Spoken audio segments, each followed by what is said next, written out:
어디서 많이 본 듯한 남성입니다. 이영선 청와대 행정관인데요. 보죠. 따당이라는 음악과 함께 등장했습니다. 이영선. 끝까지 침묵한 키맨인데요. 지금 특검에 왔잖아요. 그래서 지금 체포가 돼서 조사를 받고 있는데 이영선의 모습을 이 영상으로 준비했습니다. 함께 한번 보시죠.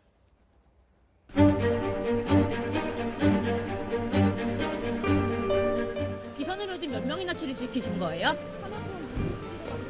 나중에 폐기하신 거예요? 최순실 씨랑은 언제부터 하신 거예요? 의상실에는 언제부터 드나드신 건가요?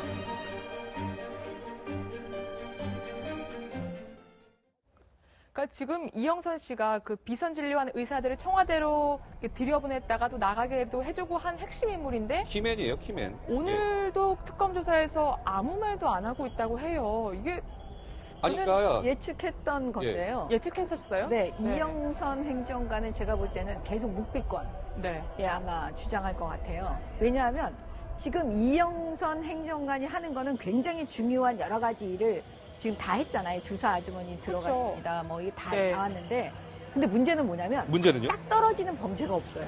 아, 그래요? 네, 그러니까 구속을 할 만큼 사실은 우리가 수사를 할 때 네. 검사도 사람이잖아요. 그러면 말 안 하고 가만히 있고 막 애먹이고 그러면 밉잖아요. 네. 인간이니까 네, 밉죠. 미워하면 안 되지만 그렇게 되면 뭐냐면 구속영장 청구하고 싶은 유혹이 막 생겨요. 네. 그러지 않겠습니까? 그럴 수 근데 있죠. 문제는 뭐냐면 이영선 행정관 같은 경우에는 저렇게 묵비권 계속 아마 할 거예요. 그래서 검사들을 굉장히 애태울 거예요. 예. 그런데 딱 구속영장 과연 청구할 수 있는 그런 대단한 범죄가 있냐 보면 딱 떨어지는 게 없어요. 우리가 머릿속에 딱 하는 거는 뭐였냐면 혹시 백모 씨 주사 아줌마 주사 백모 아줌마. 씨 네. 기억나십니까? 기억나죠? 그러면은 이제 그분을 데리고 왔다 갔다 했을 때 무면허 의료 행위라면 그거에 뭐 공범 정도 되는 거잖아요. 네. 과연 그걸로 구속을 할 수 있느냐 이거예요. 보통의 경우에는 안 하니까. 네. 그게 지금 특검의 고민일 겁니다. 구속은 집으로 그냥 보낼 수도 있겠네요. 의료법 위반 네. 종범이 돼요. 의료법 공범. 그것도 의료법 위반인지 아닌지 확실치도 않고요. 본인죄도 아니고 공범이 될 가능성이 있고 지금 국회 증인 감정에 관한 법률 불출석한 거 그 부분에서 문제 삼을 수 있지만 둘 다 구속하기는 어려운 범죄거든요. 다만 이제 한 가지는 보고 있습니다. 만약에 신원 불명의 사람의 어떤 명의로 휴대폰 차명폰을 자기가 개설했다 그러면 네. 전기통신사업부 위반이 될 수가 있어요. 네네. 그 부분이 확인이 된다면 최소 구속은 가능한데 음. 지금 정현이 설명처럼 그걸로 앞에 두 개만 가지고는 네. 구속을 못하고 체포한 후 48시간 내에 영장을 내야 됩니다. 네. 48시간이 지나면 돌려보내야 돼요. 우리가 근데 이영선 행정이 왜 중요하냐면 세월호 7시간 동안 아는 그러니까요. 사람이에요. 중요하다니까요. 네. 그러니까 그건 네. 범죄가 아닙니다. 7시간 동안 본인이 뭐 앉아있다 해가지고 네. 범죄가 그 되는 자체는 게 범죄는 아니기 때문에 예, 예. 실제로 필요한 건 상당히 많은데 구속을 못하기 때문에 네. 결국은 이 사람 입장에서는 계속 비협조적으로 반묵비권 지금 행사를 하는 그러니까 그런 상황으로 보입니다. 아예 얘기를 안 하니까요. 지금 저희 기자들이 계속 뭐 어제 오늘 묻는데 이영선 행정관의 목소리조차를 들을 수가 없어요. 그 단 한마디도 안 이 사람 하는 입장에서는 그 범죄자 하다못해 내라는 대답도 안 해요. 다 맞다 손 치더라도 네. 맞다 손 치더라도 구속될 가능성이 적거든요. 네. 그러니까 얘기를 한마디씩 하다 보면 자기가 제일 안타까운 부분이 세월호 7시간 그 시간일 거예요. 아니면 그러니까. 보안 손님 부분, 네. 아니면 나오고 저 영상이 VCR 저 충격적이었잖아요. 부분. 예. 그렇기 때문에 아마 이영선 행정관 입장에서도 전략적으로 말을 안 하든 안 하든 본인은 구속되기 어렵다. 이렇게 판단한 게 저는 아니잖아요. 그러니까 우리가 아는 걸 안타까운데, 이영선 네. 행정관도 이미 다 알고 있어요. 말 안 해도 된다는 거를. 된다는 네. 그렇기 거를. 때문에 말 네. 안 하는 겁니다. 그동안 저는- 다 공부하고 나왔겠죠. 그렇죠. 예. 안타까운 게 세월호 7시간에 유일하게 알 수 있는 사람이잖아요. 차명폰도 어쨌든 관리를 조금 했고요. 그리고 비선 진료에 개입돼 있기도 하고. 그러면 특검 조사에서 말 안 하더라도 국민 앞에서는 좀 속 시원히 좀 말해줘야 하는 거 아닌가 이런 안타까움이 좀 들어요. 이미 대한민국 국민들은 네. 속은 다 터져버렸어요. 그러니까 이영선 행정관의 문제가 아니라 그 네. 이전에 이미 다 뭐 순실증이 걸렸다고 할 정도로 너무너무 답답한 상황들을 많이 겪었는데요. 과연 그 일종의 이제 국민이 낸 세금 그리고 공복으로서 녹을 먹었던 사람들이 과연 이렇게 해도 되는가에 대한 너무 답답함 같은 거 국민들은 많이 느끼실 것 같은데요. 그렇죠. 저는 굉장히 흥미로운 지점이 뭐냐면은 그러니까 지금 이영선 행정관도 유도 선수 출신이라고 하잖아요. 고영태 씨나 K스포츠 재단에 있었던 사람들도 운동선수 출신이에요. 예. 뭐 펜싱 국가대표 출신이고 똑같이 다 체육을 한 사람들이에요. 근데 왜 이렇게 이 사람들의 태도가 다를까? 그게 굉장히 좀 흥미로워요. 근데 이영선 행정관 같은 경우에는 이른바 이제 맨 뭐 운동선수에서부터 지금 청와대 행정관까지 올라갔잖아요. 그렇죠. 경호원, 대- 박근혜 대통령 경호관이었다가. 경호원을 거쳐서 네. 예, 청와대까지 들어온 거예요. 그러니까 그 가운데 박 대통령의 혜택, 그 은덕이라고 하기엔 조금 너무 좀 심한 표현일 것 같지만 여러 가지 혜택을 다 밟고 올라가서 이른바 좀 소중한 사람으로 취급받고 박 대통령 옆에서 가장 지근거리에서 허드렛 일까지 다 맡아서 할 정도의 사람으로 올라갔단 말이에요. 수직 상승했어요, 신분이. 근데 고영태 씨나 이런 사람들은 수직 상승을 하지도 못하고 중간에서 막 인간적인 모멸감을 느꼈단 말이에요.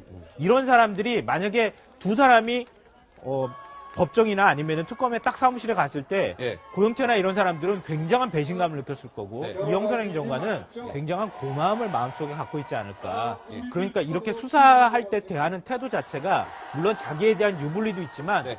이영선 행정관이 박 대통령과 관련되어 있는 문제에 대해서는 나는 박 대통령과의 그동안의 신의, 의리 이런 걸 생각해서라도 말하지 말아야 되겠다 생각할 수 있고 이쪽에 굉장히 허드렛 일을 똑같이 했으면서 알겠습니다. 배신감을 느끼는 사람들은 그걸 반대되는 개념으로 네. 배신으로 표현할 수 있다는 거죠. 네, 이영선 행정관 얘기를 나누는 도중에 최근에 많이 언론에 등장했던 분인데 오늘도 집에서 쉬지 않고 나오셨군요.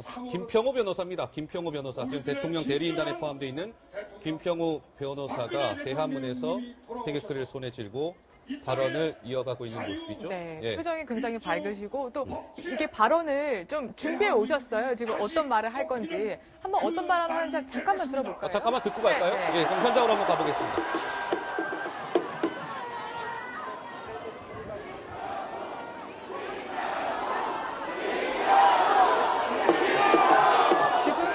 김평우! 변호사 완전 이렇게 연호하니까 그거를 손을 이렇게 내밀면서 이렇게 받는 모습을 보이기도 했죠. 태극기 집회 현장에서는 스타가 된 것 같습니다. 김평우 변호사 얘기는 저희가 잠시 후에 또 준비된 얘기가 있으니까 그때 네. 좀 나눠보도록 하고 이영선 행정관 얘기 조금만 더 해볼게요.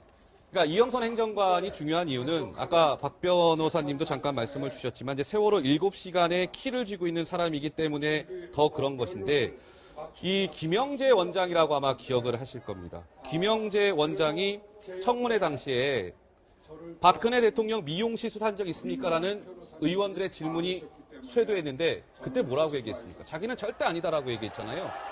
글쎄요. 그때 모습을 다시 한번 상기해 보도록 하죠. 영상 준비했습니다. 함께 한번 보시죠. 대통령에 대해서 네. 미용 시술을 청와대 내에 들어가서 아니면 대통령이 당신의 그 정인의 병원에 방문해서 시술한 적 있습니까? 없습니다. 네. 맹세할 수 있는 겁니까? 네네. 김영재 정의는 대통령 안면 시술 하신 적 있습니까? 없습니다. 전혀 없습니까? 네. 한 번도 없습니까? 네, 없습니다. 네. 지금 김영재 원장 뭐라 그래요? 의원이 물어보니까 그 미용 시술 안 했다고 맹세할 수 있습니까? 맹세까지 했어요. 아니라고. 근데 결국 지금 시인했지 않습니까? 그렇죠. 미용 시술 했다고. 예, 위증이죠, 위증. 국회에 가서 위증한 거죠. 네. 저건 명백한 위증입니다. 그리고 특검 와서는 얘기를 했는데 그게 아마 그럴 수밖에 없었던 이유가 있었던 것 같아요. 특검이 김영재 원장이 운영하는 병원을 압수수색하고 보험심사평가 병원 직원들의 증언도 다 확보를 했어요. 그런 부분들이 압력이 됐을 것이고 거기서 뭔가 증거를 찾아냈을 가능성이 있고 또 한 가지는 본인의 아내인 박채윤 씨가 구속이 되면서 그것도 심리적으로 압박이 됐을 거예요. 네. 그런 상황에서 김영재 원장이 시인할 수밖에 없는 상황이 됐다라고 볼 수 있고 또 한 가지 우리가 눈여겨봐야 될 것은 자문이었던 정기양 교수도 자문이. 예, 실제 시술을 했다고 시인을 했어요. 시인을 했죠. 거기서는 아니라고 이러고. 근데 네. 저는 이해가 안 되는 게 정기양 자문이 같은 경우는 시술해도 문제가 없는 거 아니에요? 비선이 아니잖아요. 자문이니까요. 그런데 공식 왜 자문이니까. 거짓말을 했을까요? 아. 이게 저는 의문인 거예요. 뭔가 숨길 만한 것이 있었기 때문에 거짓말을 했을 거 아니겠습니까? 네. 본인이 시술한 것 자체는 법적으로 전혀 문제가 없어요. 그럼에도 불구하고 거짓말을 했다고 하는 것은 이분이 그걸 밝혔을 때 뭔가 다른 문제가 있는 것들이 발견될 수 있을 가능성이 있지 않았나 하는 생각이 드는 거예요. 그러니까 저도 궁금한 게요. 어쨌든 7시간 얘기를 조금 해보려고 하는 건데 7시간에 키를 쥐고 있는 이영선은 침묵하고 있고 근데 뭔가 좀 이상한 점들이 계속 나오잖아요. 김영재 원장 맹세한다고 했는데 결국 시인했고 정기양 피부과 자문의도 그렇고 근데 박지훈 변호사님 네. 특검에서는 사실상 세월호 7시간의 실체를 밝히기 어렵다라고 일단 잠정 결론을 내렸다는 거 아니겠습니까? 국민들은 알고 싶은데 말이죠. 특검이 성과가 상당히 있습니다. 우리가 다 알다시피 뭐 뇌물죄 부분도 이재용 부회장을 구속함으로써 됐고 네. 2대 비리 뭐 대부분 블랙리스트까지 대부분 성과를 냈는데 좀 많이 알고 싶었던 부분 7시간이 진짜 이거를 핵심이었는데요. 못했습니다. 네. 못했다기보다는 안 됐죠. 안 됐기 때문에 시간도 사실 없고 만약 30일이 더 주어진다면 이 부분을 좀 할 수 있을 가능성이 있고 또 이영선을 지금이라도 체포하고 조사를 하는 거는 7시간 그 그 조사를 가능성을 열기 위해서 하는 건데 뭐 안타깝게도 이제 연장은 좀 어려운 상황이다 보니까 네. 아마도 이제 정리를 할 상황으로 보이는데요. 결국 특검이 두고두고 아쉬운 부분 이 부분 같아요. 결국 7시간 부분, 비선 진료 부분 이 부분을 확실히 조사가 안 된 상태에서 마무리되지 않을까 예상이 됩니다. 제 생각에는요, 두 가지가 전제 조건이 충족이 안 됐기 때문이에요. 청와대 압수수색을 하지 못했기 때문에 네. 세월호 7시간과 관련해서 박근혜 대통령의 행적, 또 네. 보고를 실제로 받았는지 여부나 이런 것들을 확인할 방법이 없었다는 거예요. 그거하고 박근혜 대통령이 대면 조사. 최종적으로 대면 조사가 안 됐기 때문에 박 대통령이 그때 뭘 했는지 물어볼 수가 없잖아요. 그 두 가지가 안 되고 나니까 세월호 7시간과 관련해서 사람들이 뭐 누가 얘기를 했다 하더라도 그걸 확인할 방법이 없는 거예요. 그러니까 더 이상 수사가 진척되기가 어려웠던 거죠. 그러니까 이게 아직 그렇게 풀리지 않는 부분들이 있는데 정 의원님 이제 제가 아까 방송 시작하면서 특검 이제 조사할 수 있는 시간이 3일밖에 없어요. 28일이면 끝난단 말이에요. 특검 연장 부분인데 지금 정치권에서 야당은 특검 연장해야 된다고 하는데 지금 황교안 권한대행은 지금 침묵을 지키고 있는데 어떻게 되는 거예요? 연장 지금 이제 물 건너 간다고 봐야 되는 겁니까? 어떻습니까? 물 건너 갔다고 이미 보여지는데요. 아 이제 힘들어진 거예요? 네, 연장. 황교안 권한대행이 제가 볼 때는 연장을 안 의지가 하고, 없죠. 연장할 예, 의지가 없죠. 그 다음에 잘 보세요. 지금 민주당, 그러니까 야당, 예. 야당도 사실은 속내는 없는 것 같아요.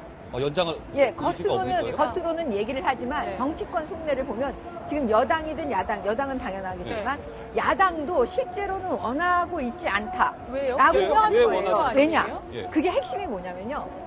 특검을 연장한다는 건 보세요.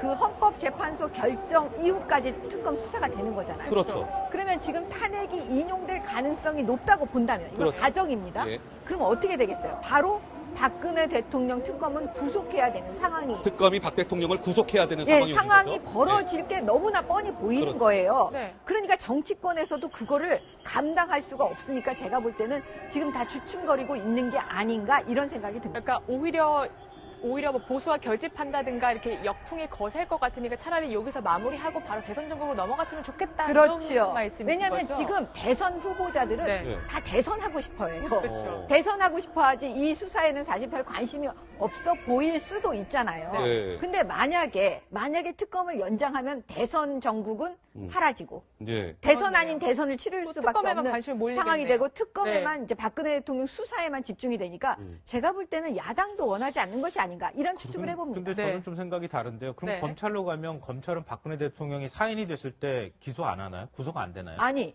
똑같잖아요. 그거는 좀 다릅니다. 네. 왜냐하면 구속을 할지 안 할지에 대한 여러 가지 정황이 있는 거예요. 그러니까 시간이 촉박하지는 않는 거예요. 네. 검찰로 넘어가면 특검은 그 기간 내에 이 수사를 마무리해야 되기 때문에 연장을 해도 그럼 급박하지만 검찰에서는 시간 여유가 좀 있습니다. 알겠습니다. 그걸 요지로 핵심을 정리를 하자면 검찰은 정치권의 일정이나 정치인들의 어떤 대선 그 열기나 이런 것들을 봤을 때 눈치를 보면서 박근혜 대통령을 기소 안 할 수도 있다. 기소를 늦출 수도 있다는 아니, 거고 기소를 안 할 특검은 수도 눈치 있다는 없이 게 그냥 바로 기소할 수 있다. 연장되면 그런 의미로 해석될 수 있어서 조금 그런데요. 예. 그러니까 저는 만약에 야권이 그런 정치적 계산을 하고 있다 그러면 진짜 야권이 탄핵받을 상황이라고 생각해요. 그러니까 그동안에 확인된 국민의 여론이라든가 이런 것들은 철저하게 수사하고 거기에 대한 책임자를 분명히 찾아내서 처벌하자는 거였어요. 네네. 거기에다가 만약에 정치적 이해관계를 통해서 이 그건 잘못된 정도면 거죠. 괜찮다 분명히 잘못된 생각하면 거죠. 이거는 만약에 큰일 그렇다면. 날 일이라고 저는 생각해요. 예. 네. 알겠습니다. 특검 연장 문제가 저희 스튜디오에도 좀 열과 후끈 달아오르듯이 이게 복잡한 문제입니다. 네. 그런데 전문가들 말씀을 들어보니까 특검 연장은 좀 어렵지 않겠느냐라는 쪽의 의견이 좀 모아졌습니다.